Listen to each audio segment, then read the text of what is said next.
Hi, parents. You're listening to the Project Parenthood podcast. I'm your host, Dr. Nanika Coor, a clinical psychologist and respectful parenting therapist. Today, we're talking about ways to connect with your baby right from birth. Before becoming a parent, I once had an unfortunate incident with a friend's child. Without meaning to, I came off more harshly than I intended, and at that moment of seeing their little face painted with fear, well, it really stuck with me. Wanting to be a parent someday, I went seeking answers to the question, how do you control children without scaring children? What I found blew my mind and changed the course of my career. A foundational principle of respectful parenting is that control is not the goal. Instead, you choose collaboration born out of mutual respect. I was also surprised to learn that you can start creating that environment of mutual respect right from the start of a baby's life.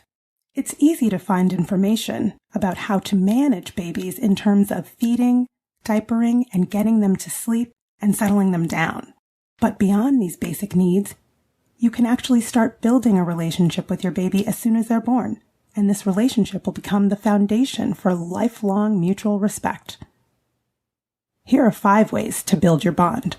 Magda Gerber, the creator of the Respectful Caregiving Approach Resources for Infant Educarers, commonly known as RIE, pronounced RIE, was a parent and caregiving educator, infant specialist, and author of the book Your Self-Confident Baby. She encouraged parents to prioritize the caregiver-child relationship by showing respect for babies in all their interactions. The first way parents can build a connection is by being mindful of their baby's body autonomy. Tell your baby what you're about to do with their body before you do it. Wait a moment for them to take in the information, and then proceed with the caregiving task. When starting the day, you might say, "Good morning, little one. It's time to get out of the crib. I'm going to pick you up now. Ready? Here we go." This sows seeds for the concept of consent down the line and makes it clear that the child has a say in what happens to their body. The second way we can cultivate strong relationships with babies is by practicing acceptance of where they are now in their development and trusting that when they're ready to reach their next milestone, they will. What might this look like? Instead of putting babies into positions they can't yet get into or out of on their own, like propping them in seated positions or walking them by their hands before they have the strength to do so themselves, try regularly placing them on their back on a blanket and letting them find their own way to these positions naturally in their own way and in their own time. Accept where they are right now and trust that when they're motivated to learn the next thing, they will. Celebrate what your baby can already do right now. A third way you can nurture a respectful relationship with your baby is by being sensitive to who your baby really is. When you have a moment, carve out 5 or 10 minutes to lie next to your baby while they lie on their back and just observe them. Instead of directing their gaze toward an object you dangle in front of them, follow their lead. You don't need to actively do anything. Your interest, acceptance, and delight in them just as they are without trying to get them to do anything is doing so much for their burgeoning self-worth and the connection between you.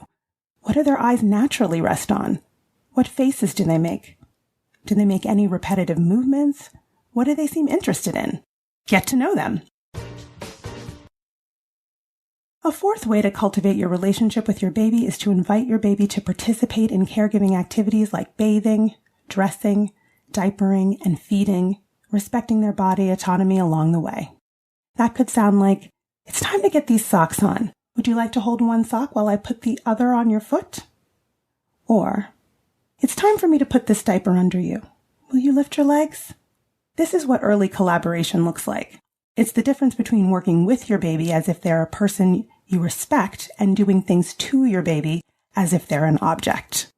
The fifth way to connect with your baby is to accept rather than shut down their emotions. This means allowing them to experience and express all of their emotions for as long and as strong as they need to. For babies, crying is the main form of communication.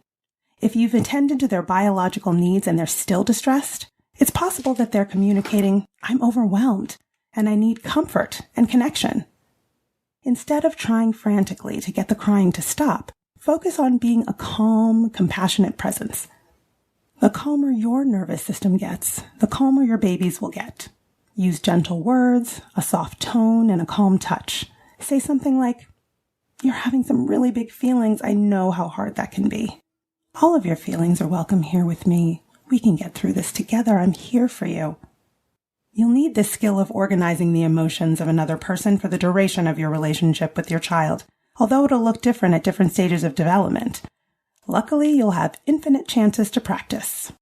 Every time you intentionally slow down to your baby's pace, follow their lead, take an interest in who they are, and accept them in whatever state they're in, striving to work with them instead of on them, you create a culture of mutual respect and cooperation. You're modeling how to treat others. Right from the beginning, your relationship starts to teach them what respect feels like. I hope this inspires you to get to know your baby as a capable and connected person who has more to teach you about who they are than you might have realized. Thanks so much for listening. Project Parenthood is a quick and dirty tips podcast. It's produced by Dan Firebend with script editing by Beata Santora. Our operations and editorial manager is Michelle Margulies. Our assistant manager is Emily Miller. And our intern is Claire Freeman. Follow Project Parenthood on Apple Podcasts, Spotify, or wherever you listen to podcasts.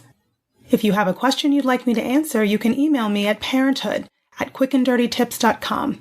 You can also leave me a message at 646-926-3243.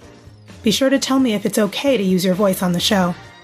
Find out more about my work with parents at www.brooklynparenttherapy.com. That's all one word, brooklynparenttherapy.com. And on Instagram at BKParents, BKPARENTS.